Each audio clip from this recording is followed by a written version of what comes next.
folks. Welcome back to another episode of Modern Cyber. We've got a really interesting conversation on store for you today. We've got somebody who's spent a long time and a long career in the tech industry who's developed, I think, a little bit of a unique understanding and a unique perspective around the thing that we are all trying to protect in our day-to-day job, that is our data. So on Modern Cyber today, I'm just delighted to be joined by Ani Chaudhuri. Ani is an award-winning executive and entrepreneur with a track record of building successful products, businesses, and teams. Ani is driven to bringing important solutions to market and has founded 4 technology companies to date: eCircle, acquired by Reliance in India; Opelin, acquired by Hewlett-Packard; Whodini, acquired by Dasera; and Dasera, where we are talking to him today. And at Dasera, Ani is helping to build trust between consumers and companies by enabling safe use of sensitive data. Other stops in Ani's career include time at McKinsey, HP, and Tata Steel. Ani, thank you so much for taking the time to join us on Modern Cyber today.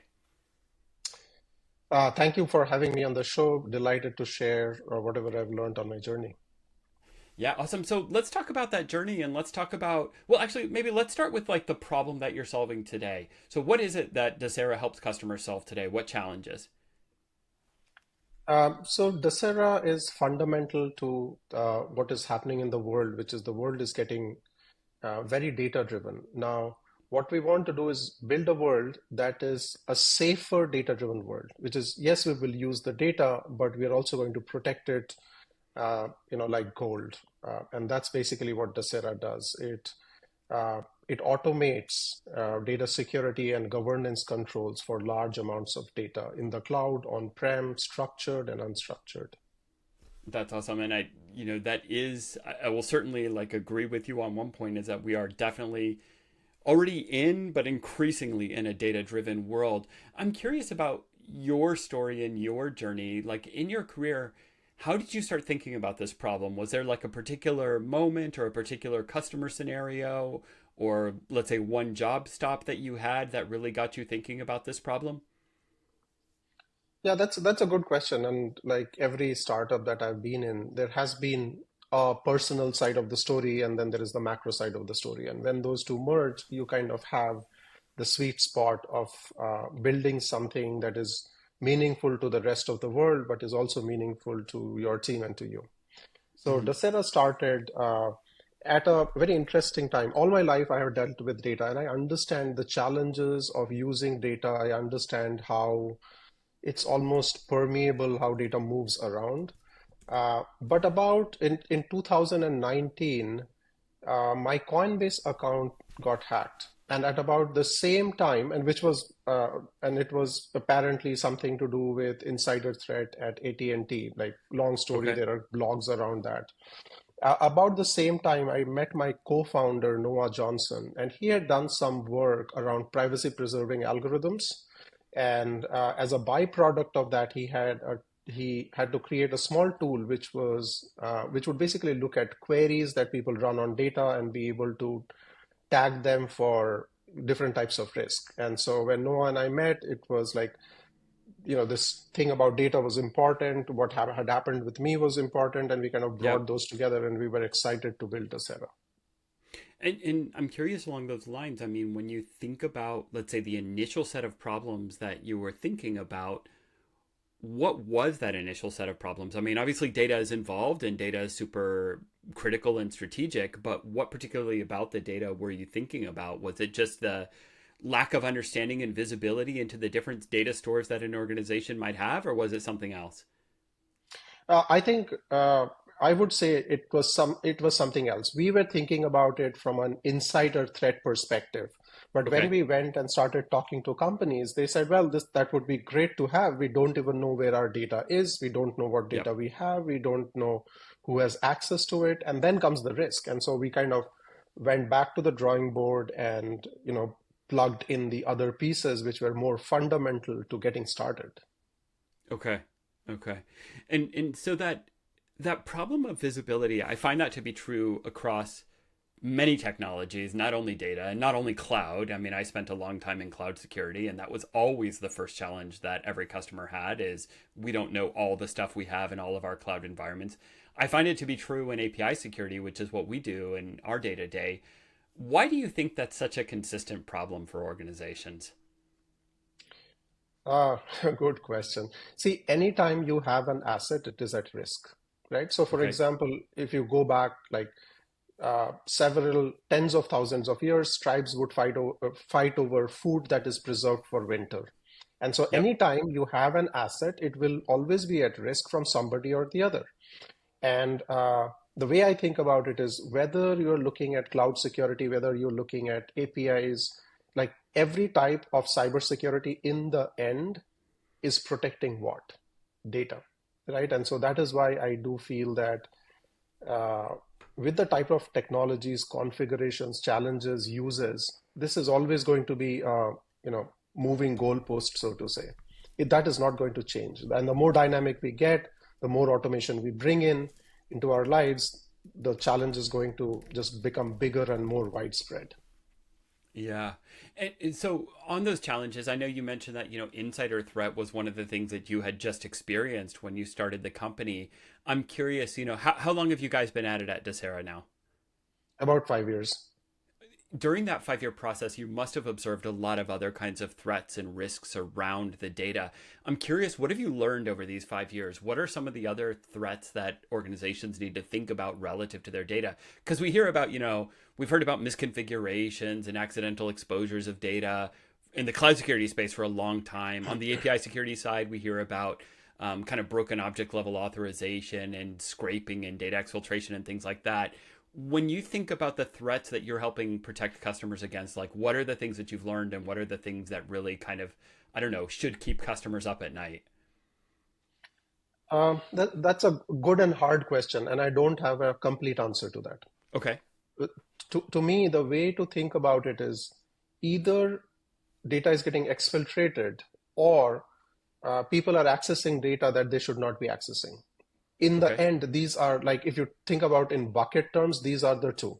Everything else, like whether it is vulnerabilities, whether it is broken authentication, all of those are tactical problems to reach data, right? Okay. But there is no third factor in terms of data risk. It's either somebody's trying to steal data or somebody's trying to access data. Like what else is there? Okay. Okay. But the difference between those two being that, on the one hand, if it's somebody trying to steal data, that's an outside bad actor who, shouldn't have access to the environment, period, as opposed to the second thing that you mentioned, somebody trying to access data, that's somebody who maybe has legitimate access to the organization, but is accessing some data that they may not have access to, let's say, as a requirement of their job function or something like that. Is that kind of the difference between those two? Um, See, 60% of data breaches happen involving an insider. I'm not saying that the insider is taking the data out, but through credentials, Okay. which basically means that there are also insiders who are exfiltrating data, right? Okay. There are also outsiders who are doing things that overrule privacy. And when you think about data, this, that is kind of the broad umbrella.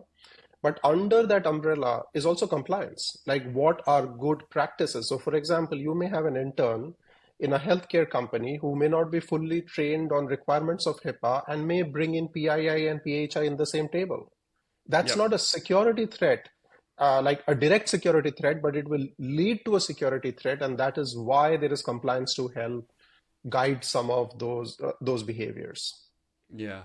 But I'm curious about this compliance topic, right? Because, like, we've worked in cybersecurity for a while. You all hear the thing security is not compliance, compliance is not Mhm. security, blah, blah, blah. But at the same time, compliance drives a lot of security spending and a lot of security initiatives within organizations. But when I think about the compliance projects that I've been involved with, our own SOC to companies that I've worked with, customers that I've worked with, and I think about the data side of it, I always hear basic like four things that are always coming top to mind: encryption at rest, encryption in transit, role based access controls, and then, like, let's say, access audit trail. But there's got to be much more that really needs to be in place from a compliance perspective or from a security perspective. How do you think about that problem, and based on your own understanding and your own learnings? Yeah, so see what you described, the four things are, uh, I think it's an oversimplification of the real Okay. world. So for Okay. example, in the real world, you may have the same data sitting in 5 different tables. And you may Okay. check all the four that you just mentioned, right?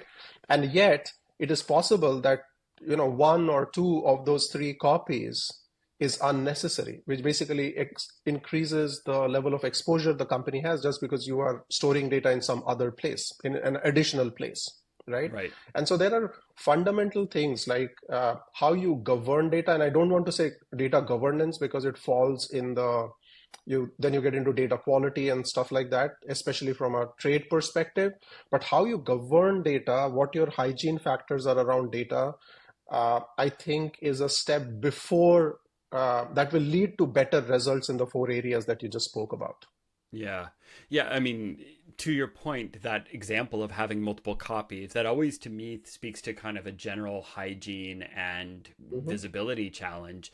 And I hear that consistently. We had a guest on the show a little while ago who's really their main message was that cyber hygiene brings you all these positive side effects that you don't even think about. And if you could just have good hygiene on your environments and you kind of eliminate unnecessary assets, you're not only saving yourself a ton of time and probably money if you're running on cloud environments because you're not paying for wasted resources, but you're just reducing your overall load and also reducing the attack surface and the threat against the organizations. So, this question of, let's say, like multiple copies of data, do you find that organizations don't even realize how many copies of data they've Oh yeah, made? Okay. 100, like almost 100% of our customers have either discovered new data stores or new data or new ways to access just in the initial assessment. And riffing of like what you just said, like, does it reduce vulnerability? See, in the end, cybersecurity is very similar uh, to military concepts. So, for example, in cybersecurity, you will never have infinite amount of budget and you will never have infinite amount of control of what you want to do as a security professional. So you're Right. faced with what is called the defender's dilemma. And so defender's dilemma is that you've got, like, let's say you've got 50 places where the enemy can come through and you have to decide, given that you can only protect 30, what are the 30? Now, when you have better hygiene, you are actually reducing that 50 to 40 or or even down to 30. So it allows you to Right. have better probabilistic models in terms of deploying your resources so that you have a much better odds in the defender's dilemma. Yeah, I mean, it's like if you think about in a ratio or just a division equation, and you have a numerator and a denominator. If you can reduce the Right. denominator, you can increase the overall probability of success, even if the That's right. numerator doesn't change, right? Yeah, that makes Yeah. total sense.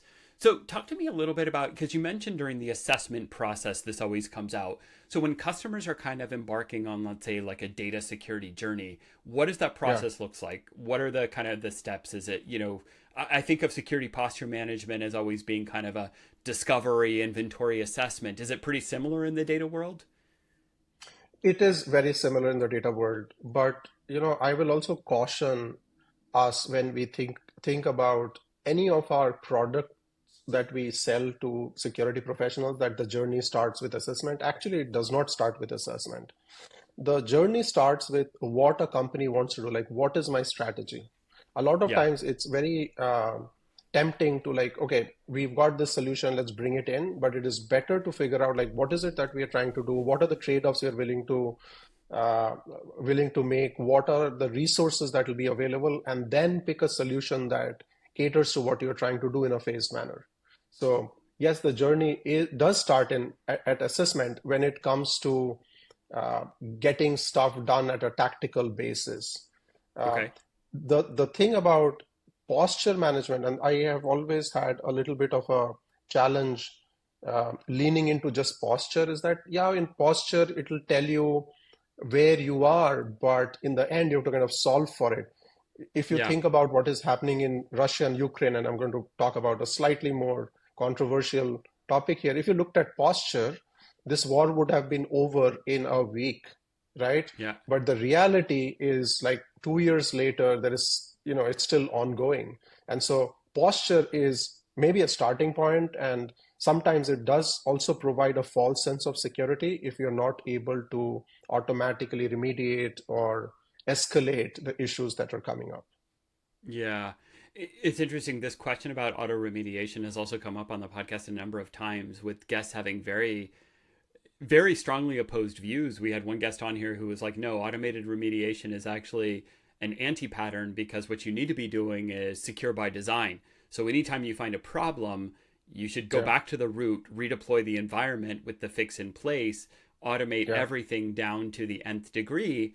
And another mm, guest who was like, yeah, that's great in theory, but in yeah, practice, the way most organizations operate, it's not practical, maybe 75-80% of the time, especially mm, when usually the problems are, let's say, like individual items, individual resources, individual misconfigurations. Why would you tear down an environment only to rebuild it to fix one misconfiguration? I'm curious because data is maybe a little bit different. When we had that conversation, it was largely about cloud infrastructure and cloud resources, things like compute and network resources. How do you think about that from a data perspective? I mean, is it a little bit different in the data world in the sense that we're talking about access to data stores, databases, and so on? How do you think about that, and how do customers think about it? anybody who thinks that automation is going to take away efficiency is wrong. I can tell you upfront. Okay. The way to think about it is, you think about cars. You've got brakes, and so you and people are taught to drive in a safe manner.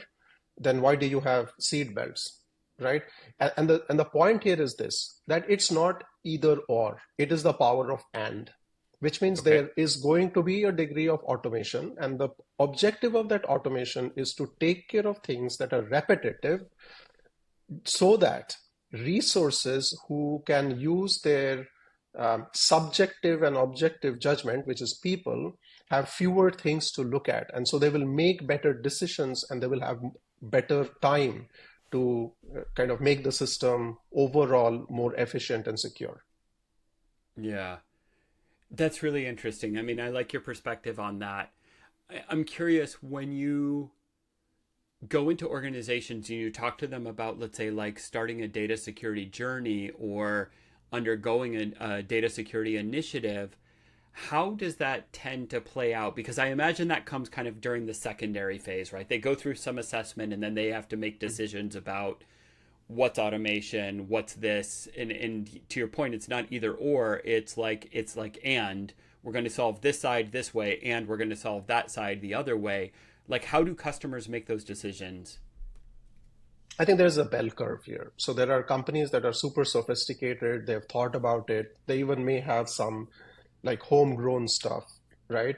And on the other side are and I wouldn't say companies, I would say teams, Okay. teams that are still learning about data security. And some of it comes like when you think about data security, it is a slightly different field compared to other forms of security. Why? Because in this field, the people who are responsible from a company compliance perspective are writing PDFs like thou shall do this, thou shall not do Yeah, this. yeah. That is the compliance folks. They hand it to the security folks, most of who understand infrastructure better than they understand data. Now, Okay. because they don't have context to the data that a data Yeah, scientist or a data yeah. team is They don't know using. what's So, in so it. They then, don't know, is it production, staging, PII, non-PII, etc. Yeah. yep, not just that. More importantly, they don't know how this data is used by certain people in certain Ah. roles.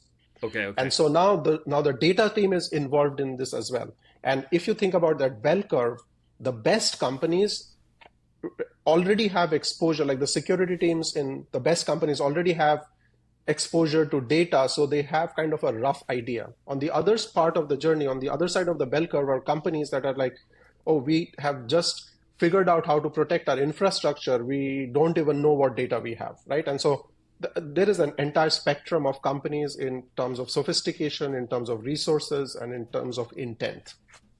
Mm-hmm. Yeah. That lack of contextualization is something that I find very often. And I mean, I know we, based Mhm. on some customer feedback, we ended up building a complete section of our product to generate incidents that really are just like, hey, something went wrong. let's gather all of the related data to that point in time and everything that kind of went on and provide that context to the security or the security operations team to help them understand that. Your point about, let's say like security teams, whether it's InfoSec, cloud security, what have you, not having that context is something that really resonates with me. How do you help customers solve that? Well, first thing is education. Like whether they buy the product or not, one of our, uh, if you care about the space, you should be happy if you can even educate one customer, like whether they buy Yep. it or not. Because when they are ready, when they realize it, when they have the resources and the budget, maybe they'll think about you. But in the meantime, you have lifted all boats around data security by creating this wave. And that is Okay. part of the job of early companies. It's inefficient, like from a pure dollar spent perspective, but if a space is new, the burden of education is on the people who are spending most amount of time on this, which is us. Okay. Okay. And as they go through that process, do you find that like afterwards they have a better understanding for, let's say, avoiding some of the bad practices going forward, avoiding the duplicate copies of data, avoiding the, let's say like the overly permissive folder permissions or something like that? Like, do you find that organizations generally get better? Oh, 100%. Like there is like they get better at things that they know are broken, and they get better at things they didn't know were broken. So there is no Okay. question about it. Like even a plain simple assessment, a low cost assessment is a must. It's a must have. It's um, we are all hoarders in our lives in some form or fashion, right? Sometimes we forget what we hoarded, right? Yeah. Sometimes you don't even know that you were not the one to hoard it, but it is hoarded at home because your spouse or your partner or your kids have kind of brought things in. That is true Yeah. with data as well, except that data can be replicated. If you like bought something that you're not going to use, you're not going to make 10 copies of that. But with data, it is possible. So Yeah. 100%, people learn so much. Yeah, yeah, that's great to hear. I want to shift gears for a second. I know you guys recently published a case study about a healthcare organization and some of the challenges Mhm. that they faced. Could you talk us through that? I think it'd be really interesting to hear and understand, how the customer went through that process and what were some of the benefits they came out with. Yeah. So I don't know which specific use case you're talking about, but I'm going to talk about a couple of them that, without naming names, of course. Yep. So one use case was we had a customer. They didn't. They were like one thing I have to say is that that particular company's team and the leadership knew exactly what they wanted to do, right? Okay. And they brought us in and they basically said, we want to know what data we have, who has access to it, what are the risks. Uh, Okay. Post that process, after we kind of deployed our solution, it ran for a couple of months. The CISO basically said information that used to take them like 2 to 3 weeks and 2 to 3 people working on it was available to them in 5 minutes through one person just logging in, right? So if you think about it, now suddenly you've got this level of organization that you didn't have before. So this is one example.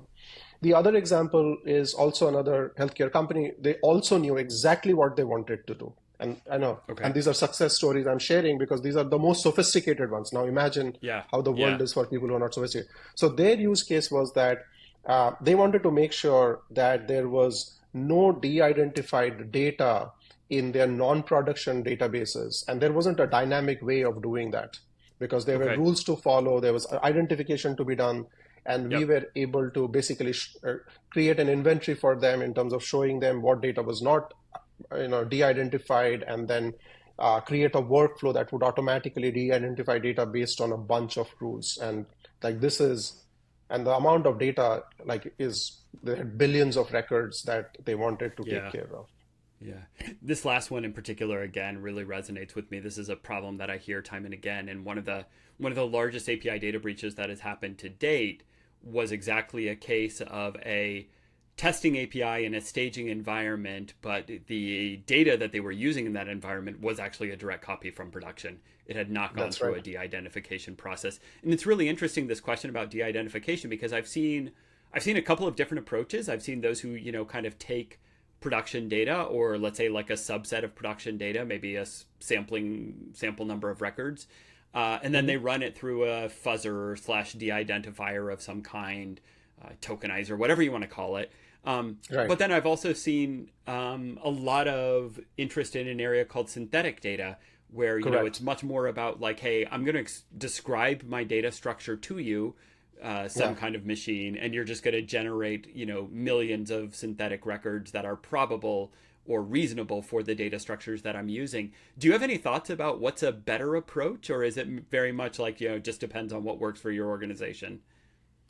Uh, it's always what works for your organization, but the more important thing is that no matter which method you take, you need to, verify that you're actually doing what you're supposed to do using the tool that you chose. Like Yep. you can have this tool that is creating synthetic data, but guess what? If somebody didn't use it, then you have Yeah. production data. Yeah. And it's and Yeah. it's Yeah. it's not like companies that have de-identification tools don't know Yeah. that they need to de-identify. The bigger problem is it's much harder to execute than to ideate. Like there is one very interesting thing that I had read many years back. It said ideas don't move mountains, bulldozers move mountains. Ideas Yeah. tell you where the bulldozer should go to work. To me, automation in today's world tell the bulldozers where to go to work on the data. Yeah. Yeah. That's a really interesting analogy. I like that a lot. I've got a couple of questions to just kind of wrap up our conversation today. One is obviously we're talking in 2024. We're kind of like legally obligated to talk about AI and kind of Mhm. ask your take on it. I imagine AI is creating a lot of concerns around data security and around how data is being used. What's the impact that you're seeing today, and what's the impact that you're expecting over, let's call it just the next 12 months? I always hesitate to ask people about any more than that because stuff is changing so quickly. Yeah. I think the first basic one is what data is being used. Uh, how is that data being used by the AI tool and what controls can you put in place? Just getting that visibility first is going to give you the ability to switch on and off. Like start there, and then you can figure out like what the alternative paths are. There is no, there's no way around this thing, right? Yep. Think about retailers. When e-commerce happened, they thought this, retail is growing, but retailers are shutting down, right? Yep. So Yep. AI is going to be there. It's going to create an amazing amount of impact, and people are understanding it and they're thinking about it, I think, in a very right manner. Like everybody's talking about it and thinking about it. Yeah. Yeah. And then I'm curious, we've seen a lot of changes in the cybersecurity, let's say macro landscape, right? We've seen a lot of consolidation in certain areas. We've seen Yeah. new challenges pop up like data security. If you asked me 5, 6 years ago, I think when you guys started the company 5 years ago, I wasn't thinking about data security as a separate problem from other areas. So we see this stuff kind of, new challenges emerge. Companies are created to help customers solve those challenges, and then consolidation happens. I'm just curious your perspective. I mean, what do you see happening around the data security space? Is this a space that's going to be a long lasting space, or is this a space that ultimately, kind of combines with other things that are very complementary to deliver better solutions for customers? I think it is about context here. So, Okay.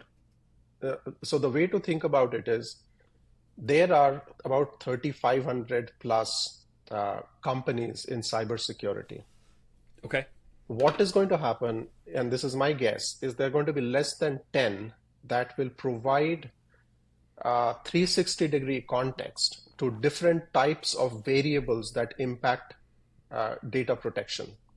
Like if you think about API security, it is a form of data protection. If you think about cyber security, CSPM, every one of those is a form of data protection. And the more context you bring in, the more efficient you get if you can properly use that context. And so there's going to be Yeah. like continuous consolidation in this space. I don't believe that independent data security has a long shelf life. I think what is going to happen is that either some data security companies are going to go very big and they're going to consolidate other ways of securing that data, or people who are already protecting data are going to pull in these. And you can just see in the last 6 quarters, there have been like 6 or 7 acquisitions in our space. Yeah. Gotcha.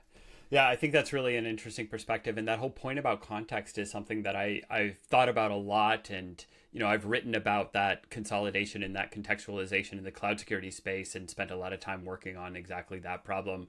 People can find that on our blog, etc. Ani, thank you so much for taking the time to spend with us today on Modern Cyber and share your perspectives. For those who want more, what are some good places to find you or some good ways to get in touch? The best way to get in touch with us is go to our website, www.dasera.com. You spell Dasera as Dasera, or Yep. you can drop me an email at ani@dasera.com. Super easy. And Ani is just ANI. We'll have Dasera and we'll have a couple of other things linked from the show notes of today's episode. Ani Chaudhuri, thank you so much for taking the time to join us on Modern Cyber today.